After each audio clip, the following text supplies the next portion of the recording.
लखनऊ कनसेवा समिति द्वारा हर वर्ष की तरह इस वर्ष भी 30 नवंबर 2025 को सहकारिता भवन में भव्य समारोह का आयोजन किया गया, जिसमें 10वीं और 12वीं के मेधावी छात्राओं को प्रमाण पत्र देकर ट्रॉफी एवं सम्मानित करके उनका उत्साहवर्धन किया गया। कार्यक्रम के शुभारंभ की अध्यक्षता कर रहे प्रमुख वैज्ञानिक डॉक्टर R.K. सोनकर द्वारा दिए प्रज्वल से हुआ। बुद्ध वंदना समाज के वरिष्ठ जन श्री सीताराम सोनकर एवं चंदन सोनकर द्वारा संपन्न हुआ। इसकी मुख्य अतिथि रागिनी सोनकर जी, विधायक जी द्वारा छात्राओं को सम्मान दिया गया।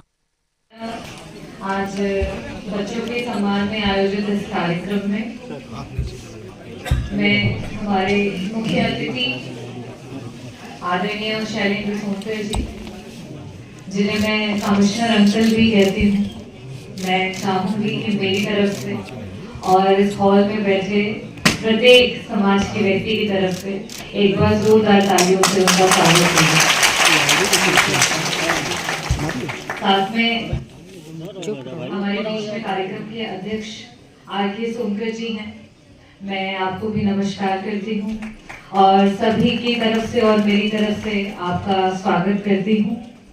इस कार्यक्रम के लिए हमारे बीच में सर्वेश भाई, जो अभी आप सभी के बीच में अपनी बातों को रख रहे थे, वो किसी परिचय के मोहताज नहीं है और मैं तहे दिल से आभार व्यक्त करना चाहूँगी कि आपने मुझे इस कार्यक्रम में बतौर मुख्य वक्ता यहाँ पे बुलाया और उससे भी ज़्यादा आभार व्यक्त करना चाहूँगी कि आपने शैलेंद्र अंकल को बतौर मुख्य अतिथि यहाँ पे बुलाया, क्योंकि आज मैं जो आपके बीच में एज अ वक्ता पहुँची हूँ, एज अ विधायक पहुँची हूँ, समाज की एक आने वाली या वर्तमान पीढ़ी के नेता पहुँची हूँ, शायद उसमें बहुत बड़ा योगदान शैलेंद्र अंकल का है और उसकी कहानी मैं आप सभी से साझा जरूर करूँगी।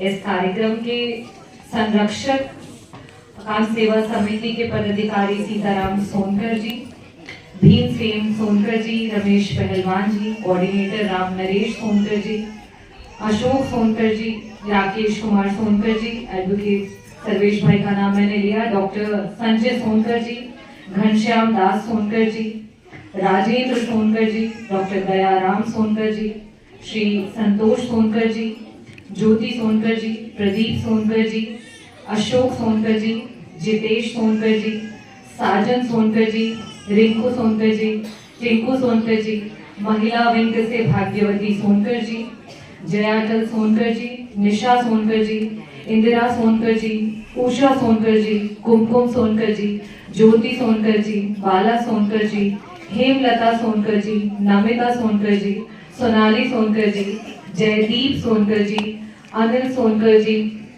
और इस कार्यक्रम के लिए दूर दूर से मुझे लग रहा है चल के लोग आए हैं। मैं पिता तुल्य जितने लोग बैठे हैं उन्हें, हमारी माताएं, मेरे युवा भाई बहन, आप सभी का स्वागत करती हूँ कान सेवा समिति के इस कार्यक्रम में।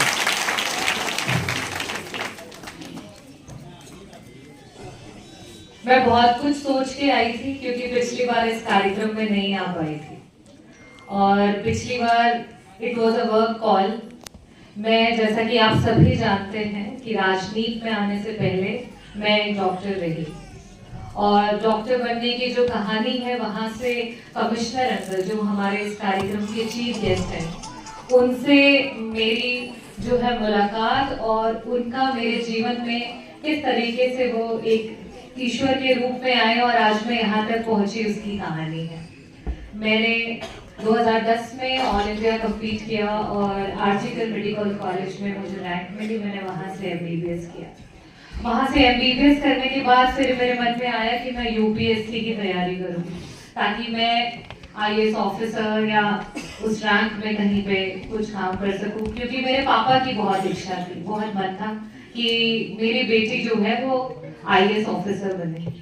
लेकिन तैयारी शुरू ही नहीं की थी, उसके प्रोस और कॉन्स देखना शुरू किया और मुझे एक चीज का एहसास हुआ कि मैं ट्रांसफरेबल जॉब नहीं कर सकती, कि मुझे यहाँ से वहाँ और वहाँ से यहाँ, इस चीज से मुझे ये तो पूरा भरोसा था कि अगर मैं तैयारी करूंगी तो मैं 100% वो एग्जाम निकाल लूंगी।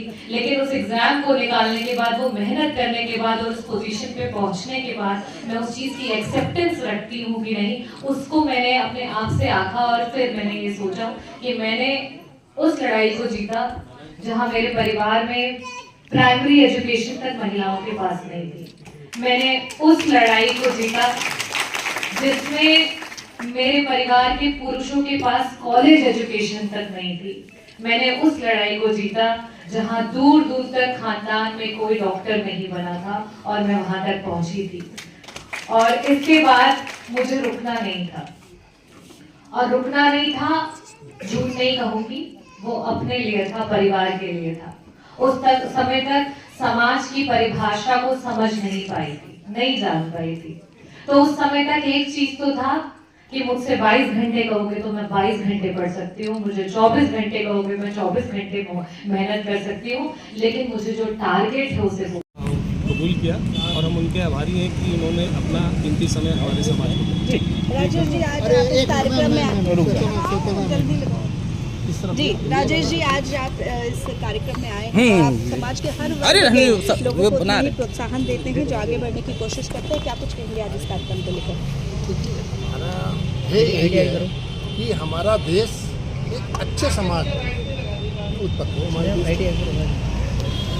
आज जो हमारे प्रदेश अध्यक्ष हैं संघ सेवा समिति के राकेश सोनकर जी, इन्होंने मुझे आमंत्रित किया।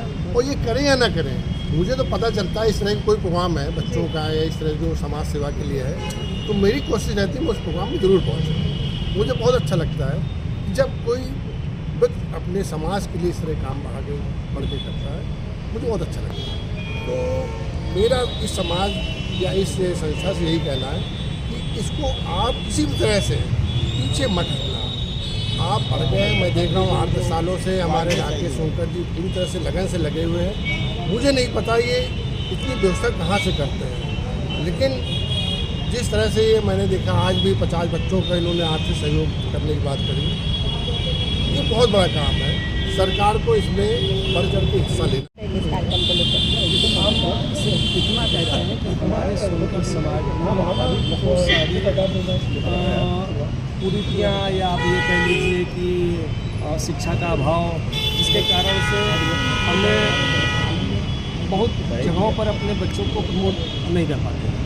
और ये एक सेवा समिति का जो प्लेटफॉर्म बनाया गया वो कोई राजनीतिक प्लेटफॉर्म नहीं है। हमारा सिर्फ एक उद्देश्य है कि हम अपने समाज के बच्चों में कंपटीशन की भावना पैदा करें, उनके अंदर शिक्षा और कलम की ताकत का एहसास कराएं, जिससे वो आगे बढ़ करके इस पढ़ाई लिखाई के द्वारा, बहुत सारे लोग कहते हैं अरे खटीक अफसर का बच्चा बन ही नहीं सकता, अफसर बन ही नहीं सकता है, तो हम वो मिथ्या को तोड़ने के लिए ये कल सेवा समिति का गठन हुआ है। बिल्कुल। और हम उन मेधावी छात्रों की जिनके पास पैसे का अभाव, जिनके माँ बाप वाकई नहीं पढ़ा पाते हैं, ये कल सेवा समिति उनके लिए एक ऐसा प्लेटफॉर्म बनाने के लिए तैयार है कि जब कोई बच्चा जितना भी पढ़ना चाहे, उससे ये नहीं पूछना है कि आप क्या पढ़ना चाहते हो, क्या बनना चाहते हो। हम सभी लोगों का ये कर्तव्य बनता है कि हम उसको पढ़ाने के लिए जितना हो सके समाज के द्वारा मदद लेकर के उन्हें पढ़ाने का काम। जमीनी स्तर पर आगे की क्या भूमिका रहेगी आपको?